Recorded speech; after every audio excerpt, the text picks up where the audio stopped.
Gunung Semeru kembali kirim banjir lahar dingin. Hari ini banjir lahar dingin Gunung Semeru menerjang sejumlah desa di Kabupaten Lumajang, Jawa Timur, hingga menyebabkan putusnya jembatan darurat penghubung antar desa di wilayah setempat.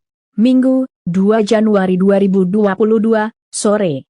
Berdasarkan laporan petugas pos pantau pengamatan gunung api atau PPGA Semeru di Gunung Sawur yang dilaporkan ke BPBD Lumajang menyebutkan, getaran banjir yang terekam dalam seismograf sejak pukul 10.48 WIB hingga 16.02 WIB banjir lahar dingin Semeru menyebabkan melubernya air di jembatan Kaliregoyo, Desa Gondoruso, Kecamatan Pasirian, sehingga tidak bisa dilalui oleh semua kendaraan.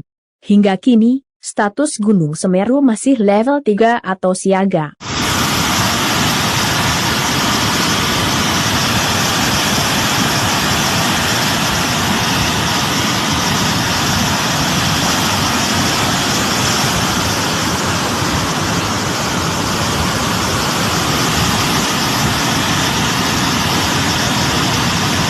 Belur banjir.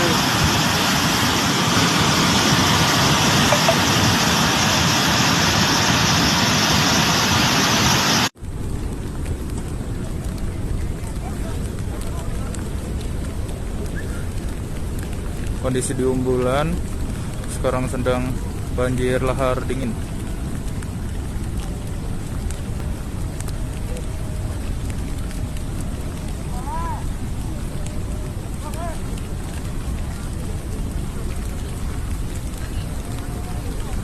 Hai pemirsa Sri Popo TV, jangan lupa komen, like, dan subscribe, serta tonton terus berita-berita terupdate lain.